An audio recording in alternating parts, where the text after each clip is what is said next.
I feel great joy and gratitude.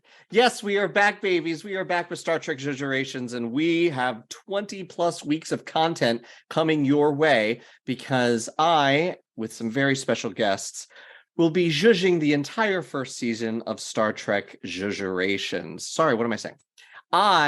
This is Star Trek Zhuzh-erations. I will be zhuzhing the first season of Star Trek The Next Generation. Wow, I'm back after 3 months and I'm already fucking it up. Well, here we go. So, you know who else fucked it up? Gene Roddenberry and DC Fontana when they wrote this pilot episode. And we are going to get into it. A couple things off the top. If you are hearing me, you are hopefully subscribed to the podcast wherever you get podcasts. Star Trek Zhuzh-erations. If you are seeing me, then you are subscribed to the Patreon, and thank you very much. The Patreon name has changed. It's patreon.com/The Observation Lounge, and that's because I'm launching a brand new YouTube content hub because I'm tired of seeing neckbeards on YouTube talking about wokeness when they should be talking about Star Trek. So, although I technically do have a beard on my neck, I will not be complaining about how there were too many women on the bridge or all the black characters were better when they were written by white people. No, that will not be that channel.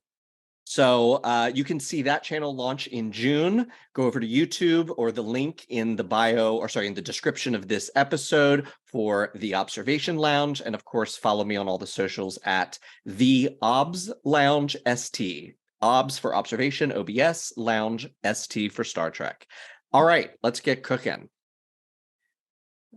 So today, as I pull up the intro, here we go. Here we go. Today, I am joined by a lifelong Star Trek fan straight from Los Angeles, California. He works for the Human Rights Campaign as the Director of Campaign Operations. Incredible. In his free time, you can find him at an improv class, gaming, or, like all of us, rewatching a Star Trek episode he's seen a dozen times already. He is also on all the socials at OnlyStans85. Ladies and gentlemen, please welcome Stanley Williams. Hi. Ahoy, ahoy. Thanks for having me. Thanks for joining. So we met because of Star Trek Picard Season 3. Yes, Trek Twitter does so many things, good and bad. But on the good side, meeting wonderful Trek fans like you and I. And you hosted these little salons the week of an episode where a bunch of fans would jump on and you would moderate a conversation about that week's episode of Picard. Everyone was super respectful. Everyone was super nice and friendly and had good points.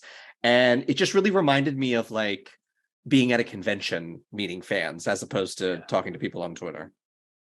Yeah, the salons have been great. I started doing it with my buddy Trevor when he and I met on Twitter, going to the spaces hosted by another Trek Twitter friend, Sohail, doing the same thing. Let's talk about the episode that just happened. This was like a year or two ago with either the 4th season of Discovery or the second season of Lower Decks, maybe the first couple of episodes of Prodigy. It's all like one in my brain. We would just come together, talk about the episode, and like you said, it was always a lovely, respectful conversation.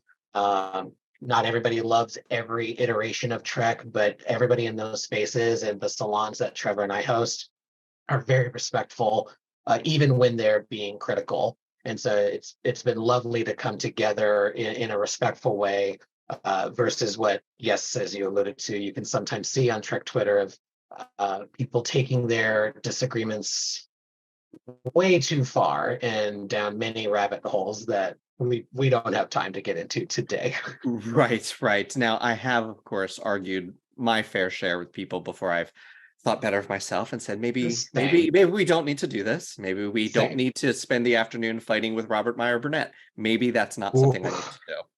Yeah, I blocked him a long time ago because I would do it. I would like, let's teach this man a lesson, and like, yep, that's his whole shtick, is trying to teach other people why they're wrong about his opinions. And I don't want to become that.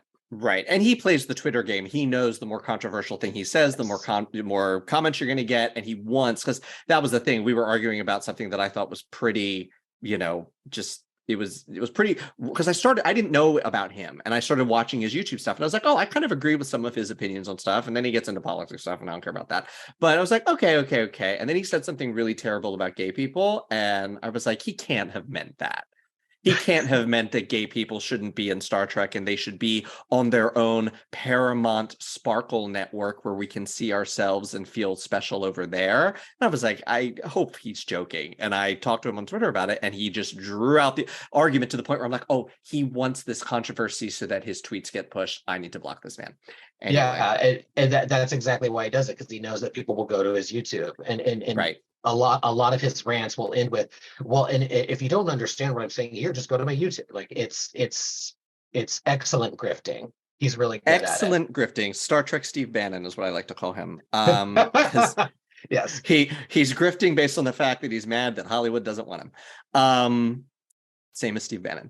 So anyway, that's enough about him. But it is the reason that the Observation Lounge exists, because it was him and Nerdrotic and what's the other one? Salty Nerd. And it was just, and oh God, Dave Cullen. And it was just like all of these horrible channels with, hundreds of thousands of subscribers. And like, you know what? Rather than argue with these people on Twitter, why don't I put the content out that I want to see? And there is really great content. I love Jesse Gender.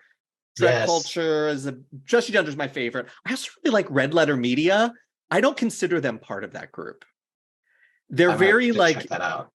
They're very like down to earth. They even do videos where they pretend to work in a VCR repair store. Like it's very like blue collar, down to earth. And they are critical in the way that some of those other podcasts are, but they never get into like, misogyny or racism or talking about like it's really they're like writers and critics, and they're talking about writing things. I really like them. They're very funny. But yeah, so I'm hoping to add my voice to that, and Jesse Gender, who is my favorite. Jesse's great. So it's about time we get to this episode. I feel like we've padded the intro of this podcast the way that they padded the runtime. I was going to say, should we take an hour to get to the point? How about I will sit here and you watch a replay of the beginning of this podcast to catch up with what's going on the podcast. Yeah, I wrote that down as well. Picard welcome is so weird is my note. Well, yeah, that is a major point I'm going to get to in our next segment. But I am going to go so far as to say this is the worst Star Trek pilot of them all. Yeah, I'm in agreement. Both TOS pilots are really rough as well, in my opinion, but this one is much more stilted for sure. Mm-hmm. Like even the cage, like you could see what they were trying to do. And there are levels of stiltedness in the TOS pilots that are like, well, it's the 60s and it was sort of a slower stilted, that there's a stiltedness that just carried through the whole series because that was the aesthetic. Whereas TNG was like, because I think it was written by people who wrote for the 60s show. So there was still a lot of 60s in those first two seasons. So a quick recap. Let me pull up our friends at Memory Alpha, who I always rely on for all of my Star Trek needs. All right. So the synopsis for this episode is as follows, and we're not going to go fully through it because if you're listening to this, you have to have watched this thing. Captain Jean-Luc Picard leads the crew of the USS Enterprise D on its maiden voyage to examine a new planetary station for trade with the Federation. On the way, they encounter a second episode that was mushed into this one, an encounter with Q, an omnipotent extra-dimensional being who challenges humanity as barbaric, inferior species. Picard and his new crew must hold off Q's challenge and solve the puzzle of Farpoint Station on Deneb 4, a base that is far more than it seems to be. So, what are your overall thoughts of the pilot? I take it you rewatched it recently? Yesterday. Ooh, ouch. It feels both fresh and still like, oh, that was decades ago. That like, of course it was decades ago, but I mean like my watching decades ago, because the style is so different that it's very much like, oh, that was the 80s. I haven't seen that in decades, even watching it just yesterday. Right. Any initial impressions, any things you didn't remember and you saw and you're like, oh yeah, I forgot about that. Just anything that jumps out at you? So but not really the focus of today, but like it rewatching it recently just reminded me of how much they tried to give us and then completely abandoned. Like we come away from this pilot knowing that Picard and Beverly have a past, although we'll get into it. The way they did it, I thought was a little weird. We got a little bit of Picard or Riker and Troy have like they clearly have a history, and then they end up dropping it completely. Luckily, the actors didn't, but so like there's a lot of interesting stuff here that like the pilot did what a pilot is supposed to do. I was introducing these characters, and I was left wanting more. It was fun, but there's a lot of weird stiltedness here, and like you know, thank goodness for DC Fontana, because it's my Fontana. It's my understanding that she was the one who introduced the idea of Q. She was like, you need an actual antagonist here, or was it the other way around? Oh, the way around. She wrote the Farpoint piece of it, and then Paramount said, we want a 2-hour thing. And they were like, no. And they were like, do it. And so then Gene Roddenberry took the script from her and shoved in the Q stuff. It's so interesting because it's because Farpoint as an hour is a tight episode, not a pilot, yes, but it's a tight episode. They go, there's a mystery, they figure it out, stuff. Mm-hmm. Yeah, it would have been a great second episode. Yeah, as opposed to the one where they all have the orgy. Yes, we can't wait to talk about that one. Yeah, Stanley will be joining us next week for Naked Now, and then a little bit later for The Last Outpost, I believe. Yes. Yeah. All of the above. I've had this idea floating around for a very different kind of podcast, but also focused on the first season. And like, as stilted as the first season is, there's so much juicy stuff there to talk about. So it's fun, and like the pilot sets us up for wanting more, at least. And so for me, the biggest thing that sticks out to me is the fact that Troy just came from the Hey Mickey music video shoot. Wild outfit. Don't know if the bun's better, but wild. I wish they kept the cheerleading outfit.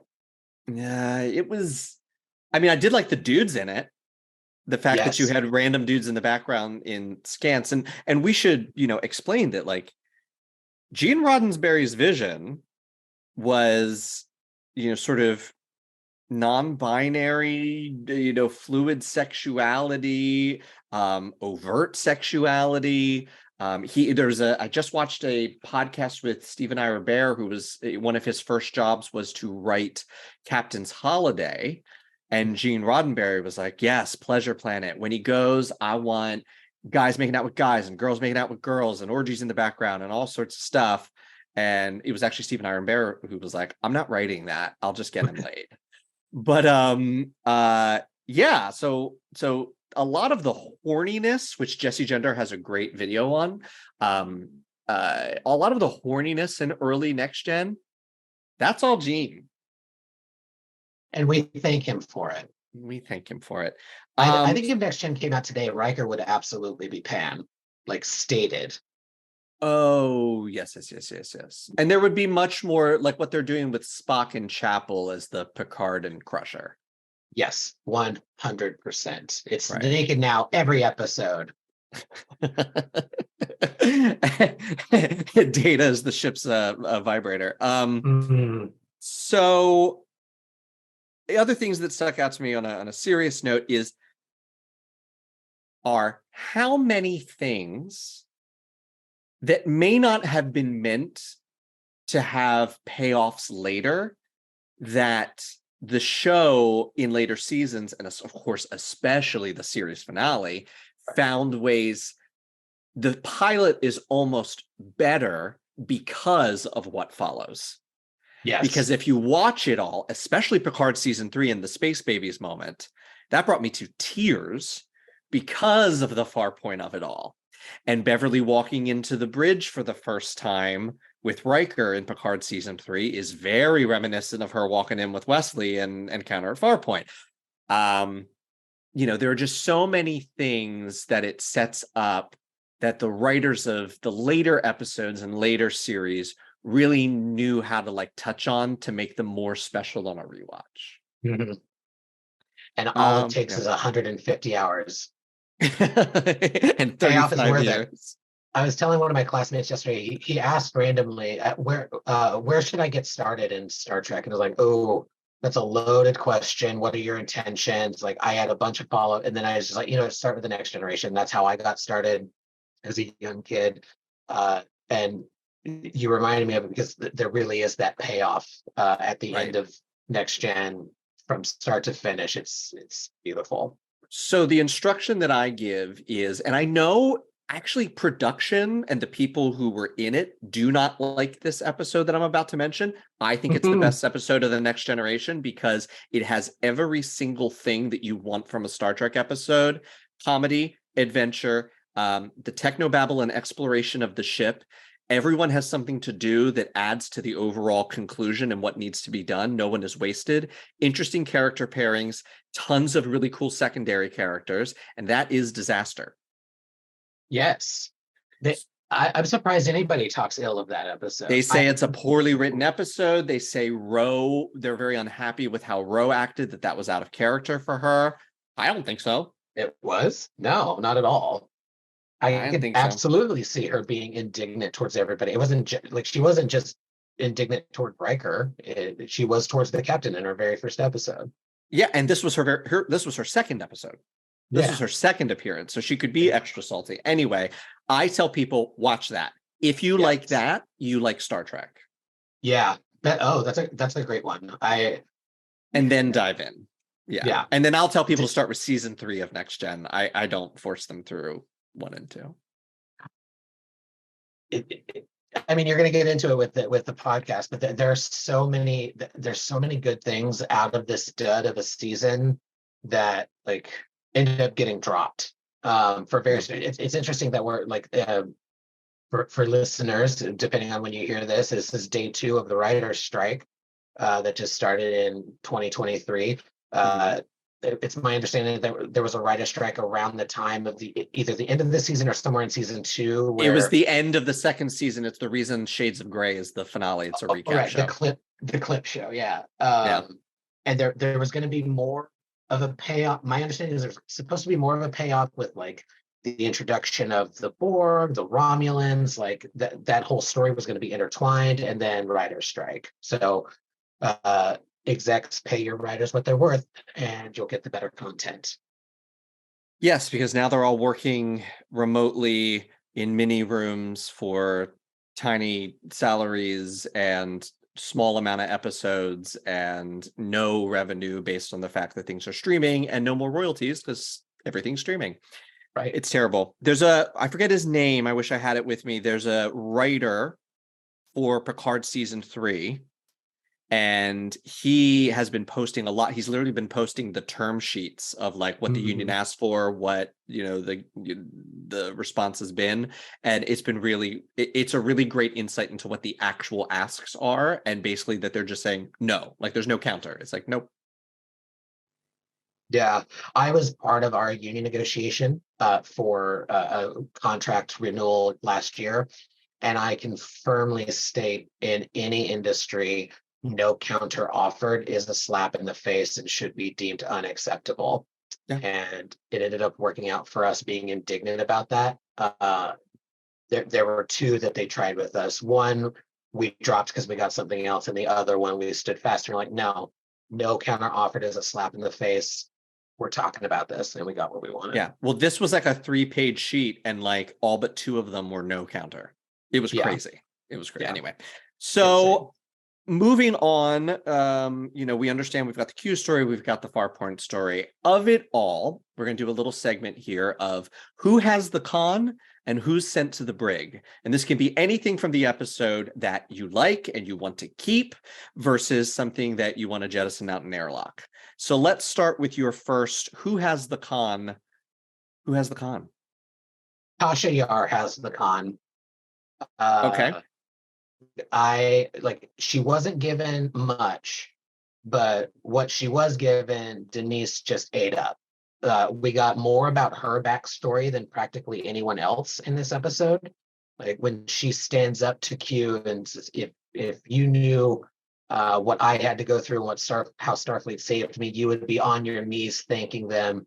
Like we got a passionate Tasha that, like, again, I wish that they gave her more throughout the rest of the series before she decided to leave, because they weren't giving her anything. I love Tasha. I just need her throughout the first season to say like 3 less rape gang. I don't want to hear the word rape gang anymore. I think one mention of there were rape gangs, but I feel like in every episode she has something to say. It's like, and then the rape gangs came. It's like, please stop saying that. Yeah. Okay, so I'm gonna have the con. I'm gonna say Q has the con. Not necessarily for how he's characterized in this episode. John Delancey does a great job. He's not quite yet our fun, mischievous Q. He's more of a dangerous Q at this point, but he is so, embedded into this series as a whole. Bookends the series. Let's not talk about season 2 of Picard, but he is so part of the next generation that without him, I don't know what this show would have been. It would have been very, very different. Yeah, I had him in mine as well. I thought like you said, he needed to be fleshed out, but they set up a really interesting antagonist. Like, where do you go with this godlike creature? And godlike creatures are very Star Trek, particularly. This is a new iteration, but coming from the original series where we had several episodes that were like, here's the latest godlike thing. And in this particular case, aside from like there's only one in the original series that I think like the powers weren't really, the powers weren't really explained away of like, oh, it's just this planet or it's just this thing. Q is all over the place, and like the field is ripe for stories from that. Yeah. Who else has the con, if anyone? This is a twofer because it's kind of in the brig, but it's also in the con. The brig side of things is there wasn't a lot of Star Trek world building that I wanted to see in the pilot, but what we did get a lot of world building was post World War III Earth. Like the whole trial is based on what apparently Earth court systems are going to be like in 50 years. And gotta be honest, with the state of the world right now, like I can see it. Yeah. I don't want to, but I can see it. So I thought getting a lot in this pilot about like how far we had to come or how far we have to go to get to this paradise kind of Earth, exploring the stars, was really cool. Right. For me, my last having the con are the it's funny, I have it written here the way they describe it in Picard season 3, so it's not the alien lovers, the alien squid tentacle lovers. I love them. They have such a great payoff in Picard because of the homage. They were cool looking. They're very iconic. I think if anybody sees that, they know it's a Star Trek thing. Mm-hmm. And with that, the overall mystery is a great Star Trek episode. Now, in my Zhuzh, I'm going to talk about how I think that there are elements of that story that could really have been fleshed out and heightened to something even more of a statement on labor, I think. Mm-hmm. But the idea that an animal, a creature, has come to a planet to rest, recharge, whatever, and they see what it can do and exploit it to advance their society and get goods and services from the universe. is a great Star Trek plot. And whether it's worth, torturing this thing to evolve your society. Yeah. Anything else for you before we move to the brig? My last one is just the separation sequence. It's still cool as hell. Like, even though by today's standards, the graphics are very meh. It's sort of like out in Star Trek 2, those graphics were revolutionary at the time, and now like I still think it looks cool, but it's cheesy. Right. That the separation sequence is just really cool, and I wish they did it more in the show. I always thought the star drive section looked like a chicken with its head cut off. Yeah. Yeah. Absolutely. I never thought it looked very like cool. The separation itself is cool, and it's very cool, especially Yes. in Generations. But like the star drive section, like coming in to do battle, looks weird. Yeah, I always like I of course that's where the warp engines are, but like I think they're doing it wrong. Like the saucer section should be the one that stays behind because it can't move as fast. Like I always thought that was a little silly. Like if you want to get the families away, maybe at warp speed. But of course the torpedo bays are in the star drive section, and so like Right. whatever. More feedback for the starship's designer, I guess. Well, we learned in Best of Both Worlds Part 2 that it can fire fireworks. Yes, and they were very lovely. That was a fun ride. All right, so to the brig. I'm going to skip over because I already mentioned Troy's outfit. I'm going to say going to the brig is Wesley telling Riker his mom's a cold bitch. Yes, I put that entire scene as my brig. Weird. If you're wondering about Mother, like it was very weird. That's where she should have smacked him. Yes, like I'm not for hitting our children, but that one was deserved for sure. Spank him. I don't care how old he is in this. Sorry, Riker. She's such a cold bitch because her husband's dead. He was my dad. What? What? By the way, my dad, who's dead, and your new captain knew each other, but we're gonna just dance around it a little bit. Right. It's gonna be weird for everybody. All right. What else is going to the brig? I have so many things. So do I. My list is very long. The one big one is like this is very Trek, but time is just weird in Trek. Like they will say something is an hour away, and then there's like 18 hours worth of shit happening before we get to it.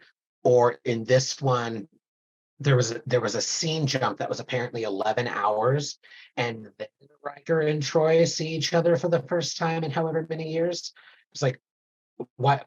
Like he had just come on board. Why were they not introduced earlier? Like, what was she doing for the last 11 hours? What was he doing? Like, there were just weird time jumps in general in this episode, and so many more. Yeah, that was actually one of my biggest problems. And to be fair, I love Picard season 3, but one of my biggest problems was everything was very close to each other. Yes. Like they took a shuttle to the Fleet Museum, and then Daystrom Station's over here, and then like everything was just very. They were hopping all around, and everything was like an hour away. System that's like it's literally it is in Deep Space Nine's territory, right? And yet it's very close to the Sol system now. Like the speed of plot, everything works at the speed of plot, and it's fine because I loved it. So I'm going to send to the brig every conversation Picard had with Riker. Yes. The weird thing about keep kids away from me, like it was practically a, hi neighbor, I have to tell you I live in this neighborhood. Like it was weird.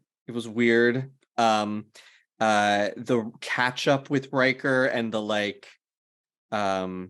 let's, are you going to do this? Are you going to do that? Are you going to like his like weird interview of him just seemed like he was Picard was a real dick in this episode to Riker. Yes. The Riker catch up. Like, hey, go watch the episode over here. We'll watch over your shoulder in case anybody forgot. Just the entire Picard Riker interaction was just weird. Mm-hmm.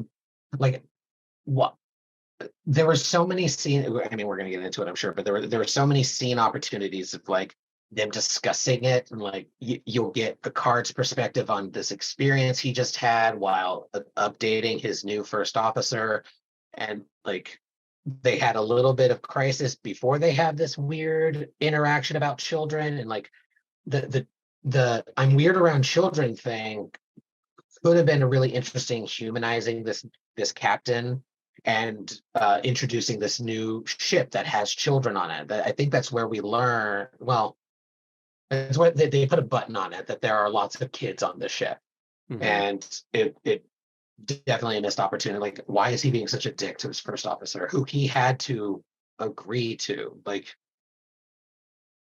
Yeah. why? Just why?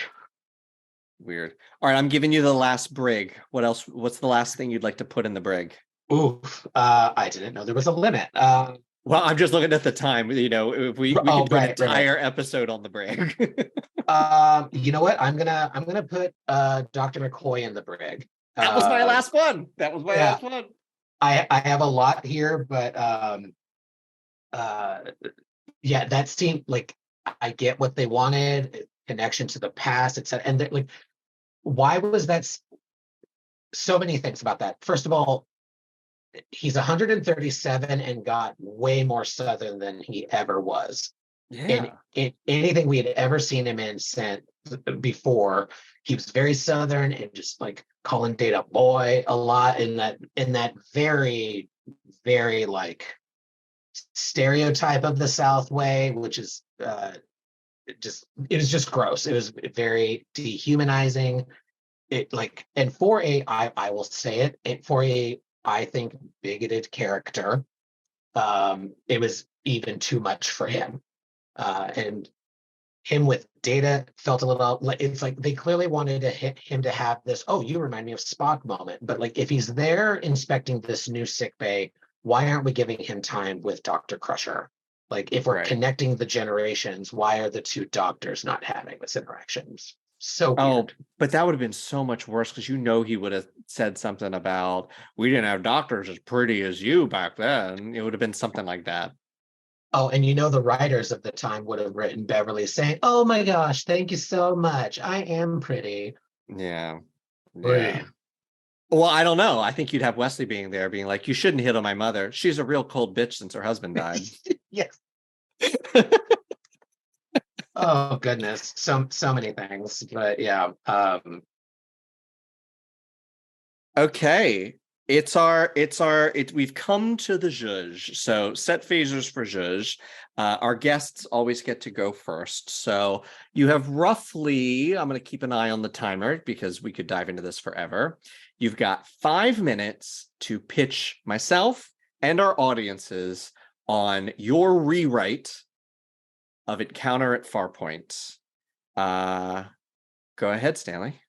All right. So there are a couple of things in the world building that I think need to be done. We need to take out words like circuit, like they talk about the detector circuit and this whatever, like, yeah. So we're printout. They talk about printouts a lot. Like they don't seem to know what this. They talk about the ship's complexity, but then they say like, oh, printout, like there's some dot printer in the background. With the little like guides on the side that you have to rip off. Yeah, you have to rip those off before you could read them, and just more world building. Think it through a little bit more. Like what does the 24th century printer look like? We have all these displays. He's like, I don't want this on intercom. We don't know if he's listening in, so send to all displays the following. Like it's the same thing, but just worded a little bit differently. It's super nitpicky, but it felt very 1950s submarine, not 24th century starship. Right. There would also like, I don't want to take away from the random actors, but at the same time, there's so many people we're trying to meet. Like having lines with people that we will never see again in the pilot just doesn't make sense to me. So I would rework. Like Torres, who was just there to be frozen, and then we never hear from him again. So either like freeze someone else that we're gonna see again, or Well, we do. We freeze Tasha.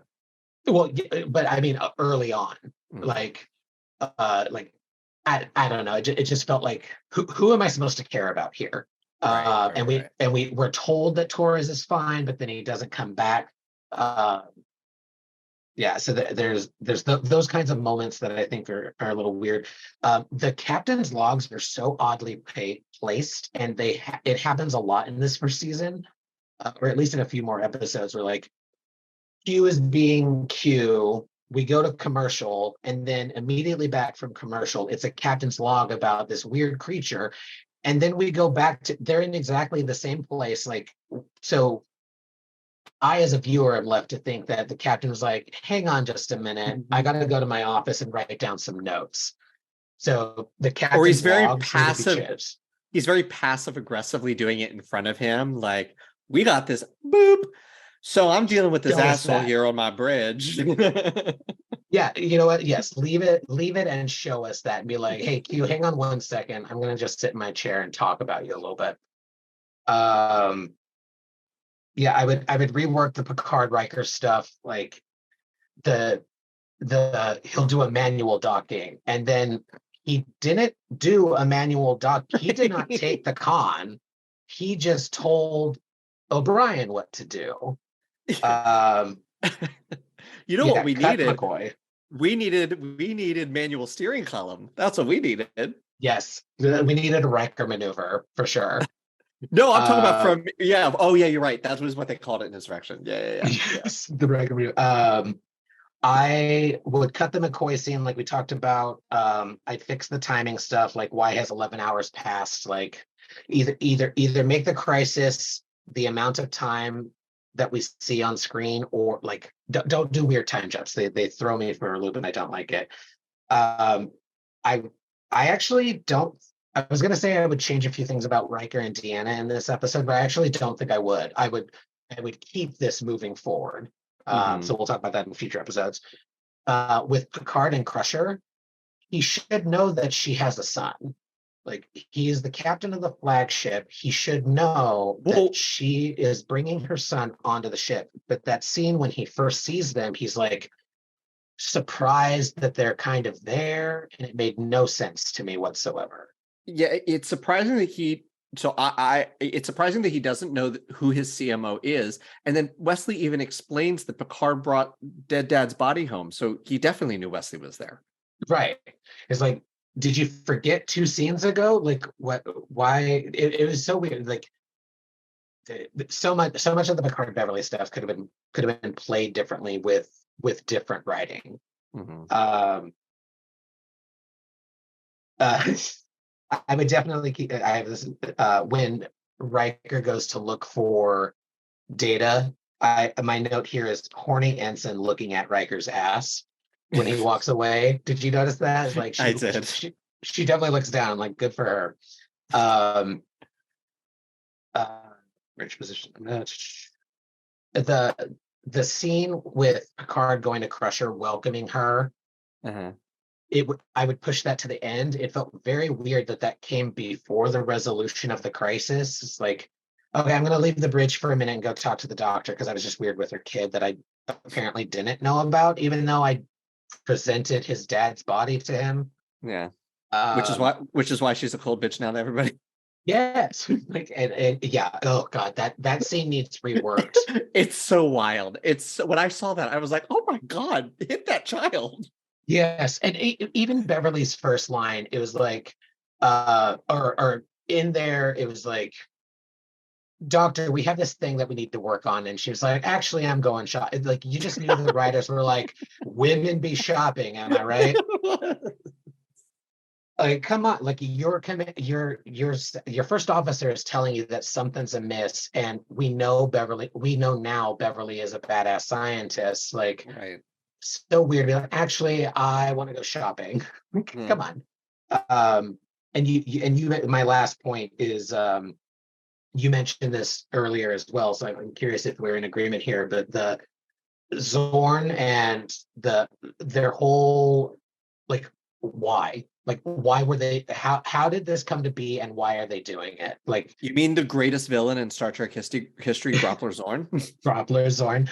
Oh God, he was he was a little cheesy, but like there was like so many aspects of the first season. It's like I see something there, and it just needs to like I like what you said earlier. Like I like the idea of this creature had crashed, and like they have thermal energy, and it needed that, Yes. and they were like, oh, this is our opportunity to get out of this backwardsness that we have or whatever. Like I can see why, because I know how humanity works. I can see how they got there, but I didn't see how, like, to put it another way, like I can fill in my head canon what's going on. Right. But literally the purpose of this entire segment is like, here's something I wish I had seen on screen. Right. Um, and one last thing, we did get Tasha in a scant at the very end. We did. Yeah, for like a hot second. And I think that's the only time we see her in a scant. So I'm making that figure. So I should plug that. I do custom figures, etsy.com/shop/necessary outlet, which is my production company. Nice. I make 4.5-inch Playmate scale additional figures by kit bashing and sculpting and painting. And I literally just made a Frozen Tasha, and I will be making a Tasha Scant that is on the list. And they are very good. I've seen your work on Twitter. Oh, thank you. I love them. And Got we can see some in the background. my Picards. I just finished Picard. I've got Beverly. Yeah, finishing those. I've got Sydney half painted. And they're going to see Into the Woods. They are. It's a family trip. Yeah. Okay. So let me do a quick disclaimer. What you're not going to be getting in my Zhuzh is you're not going to be getting the actual rewrite I did for Farpoint as a scripted miniseries that I did as an exercise of, can I screenwrite? When I started actually making movies and web series, which I do now. But before I started doing that, I was like, let me just try it with something I know like the back of my hand that I don't have to do any research for. And so I wrote like if Encounter at Farpoint was happening in the Kelvin universe, and this was like an alternate reality, like, a complete reboot of Next Generation. Really so I'm not cool. going to give you that because I am casting voice actors, and I'm going to release it as an audio drama on the Patreon in the fall. Very cool. Okay, so this is because in that I removed Q entirely because I think Q is completely specific to what we have to Prime universe, and so I'm doing a different, different thing. No Q in this one at all. It's interesting you say that. You reminded me of one thing that I meant to say is real quick. Q says you've gone too far, completely ignoring the ship that's even further out. And that is my Zhuzh. So here we're on the same page. Yes. Here we go. So this is the setup that I want. I obviously cut McCoy. I want to cut the space grid. I want to actually, I know you like it, but I want to cut the saucer set because it doesn't make any sense. It's just, let's just show off the saucer set. Let's try to outrun this wall. Like, what? So I'm cutting all that kind of stuff and the stilted dialogue and the Riker conversations and the Riker recap, all of that. But what I'm doing is I'm reframing the general points of the episode, keeping Q, keeping Farpoint. But the idea is that Farpoint is, because it's named Farpoint, the furthest outpost known to the Federation in the direction that the Enterprise D is going to explore and go beyond. Okay. It is nearby, but on its shakedown cruise. It has not fully complemented the crew yet. It only has, Tasha Troy, and no one has been picked yet. It's literally just a shakedown of the ship. It's going to go back for more, more upgrades and adjustments, and that's when the rest of the crew will be chosen. Meanwhile, Riker and Geordi have just joined the USS Hood. It's their new assignment. Beverly is the CMO, so that leaves them as not knowing each other. So they're not. And the Hood was sent to go make some sort of arrangement with Farpoint to be a refueling and, station that ships that are going out in that direction can regularly use. It's sort of like a treaty contract negotiation for the Federation. On the shakedown cruise, the Enterprise D is alerted that the hood has gone missing, and that it is that Enterprise D will get a distress call from it. They'll go and they'll find it destroyed, and that the distress call mentions a being of great power. Mhm. So we know as an audience that Riker, Geordi, and Beverly are on Farpoint Station to evaluate it and to like get the grand tour and be completely schmoozed by Groppler Zorn and all of that. And I want a story there about the haves and the have-nots. Yes. That there's this incredible station that has all the luxury goods you could possibly want, but all the people that work in it, it's like a casino town. All the people that work in it have to live in this crummy village that's off to the side, and they don't get to enjoy any of the benefits of it because that's for off-worlders, which is going to advance our society, and sort of the corruption that comes with that. And Riker and the team are far more interested in the Bandy City. Maybe they meet a woman for Riker to flirt with, that she doesn't want them there.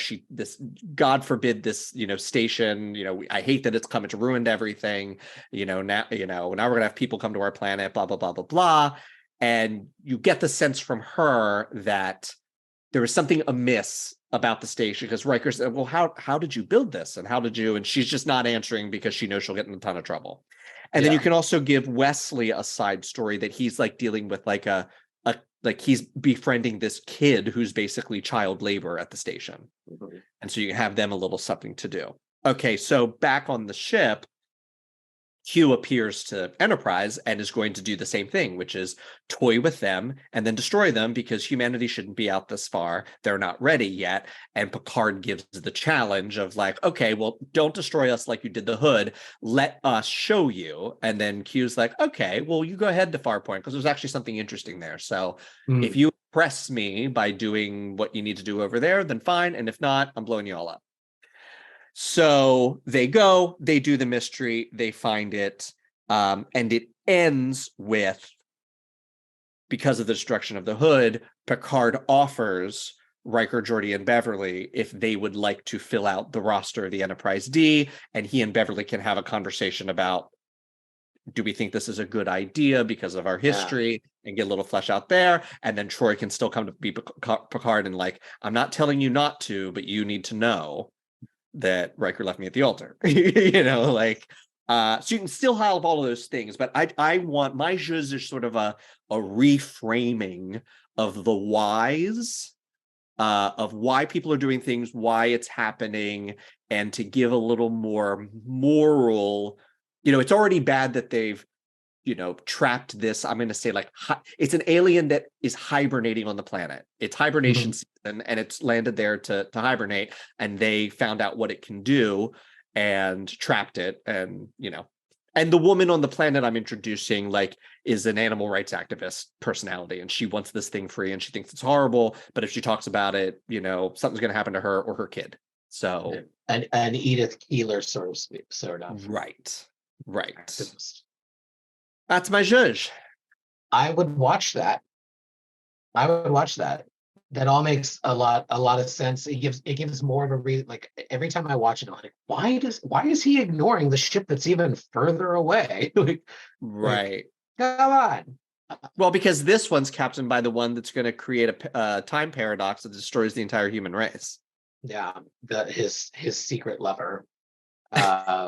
Yeah, I love that. It gives a lot of really interesting room to play, particularly for like I said earlier, that they gave us some stuff with Picard and Crusher and with Deanna and Riker, and then sort of drop it. This gives us the opportunity to really explore what's going on here. Like, oh shit, my ex-boyfriend is now joining the crew.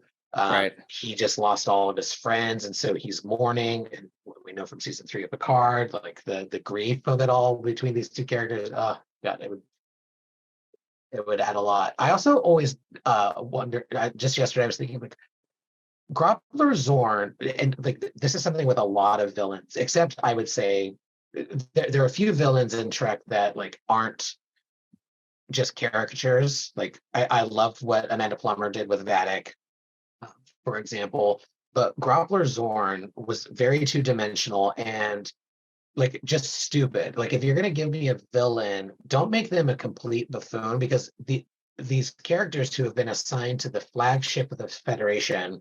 This is one of my criticisms of Discovery season 4 is like these people are brilliant and yet the dumbest shit keeps happening around them. Like what's happening? Like Groppler Zorn's office not being in the station was a huge misstep on his part. Like, yes, everybody come into my office over here in this like clearly downtrodden, we could not possibly build this thing that we're offering to you.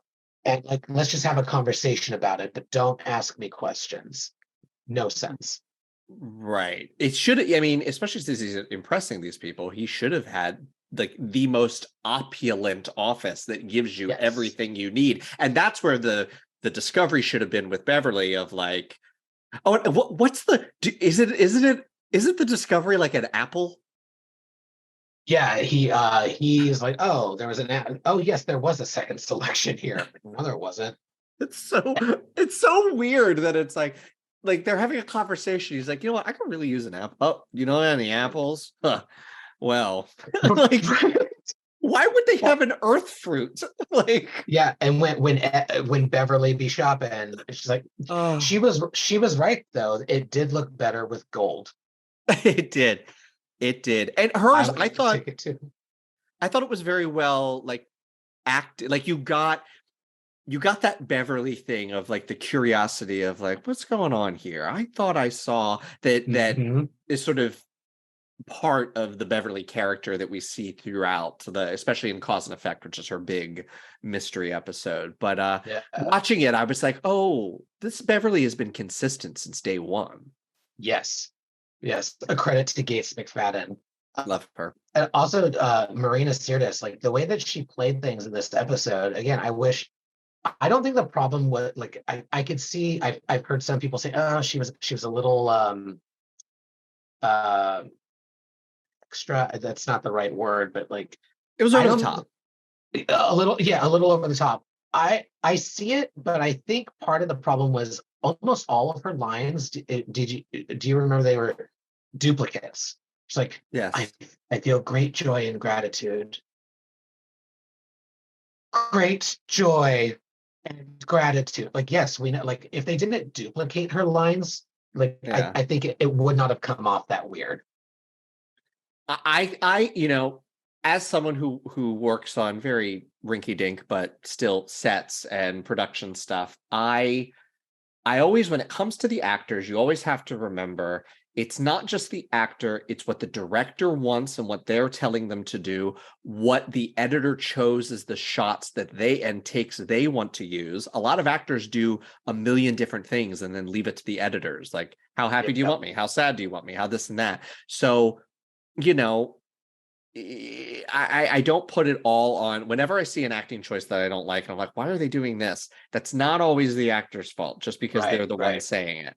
But yeah, I think they wanted Troy to be like, when she senses emotion, to be like, for them to be like flowing through her and overwhelming her, and like she's just in it. And I think they did a better job of her just becoming sort of like having an extra insight, as opposed to like, I'm crying because they're crying. You know, like being more judicious with when it overwhelmed her. Like, if something's happening to the entire ship, sure, but like one person is a little upset, and no, it's like, tone it down, lady, tone it down. And it's because of DC Fontana telling Jean to knock it the fuck off that Troy does not have 3 breasts, which is what he wanted. Like, how would you even do that? Well, yeah, it'd be a costume. But I liked that she was in uniform in this pilot. Like, I think the cheerleader look of her hair was like, not just changing her hair was not probably the very next episode being in that weird denim thing. It's like, come on, let's do the scants and let's see Captain Picard in the scant. Well, he was in the dress uniform, which was a dress. Yes. But without the leggings. I want to see those legs. I'm sure he has nice legs. Yeah. So did our Zhuzhes bring you great joy and gratitude, or are they crimes against humanity that would get us death sentences in Q's court? Let us know in the comments of our socials at OBS Lounge ST. You can also leave a 5-star review that helps us get seen by more people. You can drop a comment wherever you stream podcasts. Of course, make sure you're subscribed to join Stanley and I next week for The Naked Now. And if you would like to see more content, exclusive content, and early content, there are very inexpensive tiers on the Patreon at patreon.com/theobservationlounge. Stanley, where can people connect with you on the interwebs? On all of the webs, I am at OnlyStans85. Great. All of the social places. All of the things. You can find him on Twitter, Instagram, TikTok, OnlyFans, Grindr, wherever you want him. Only most of those places, yes. All right. Well, until next week, I'll talk to you later, Stanley, and get the hell off my bridge.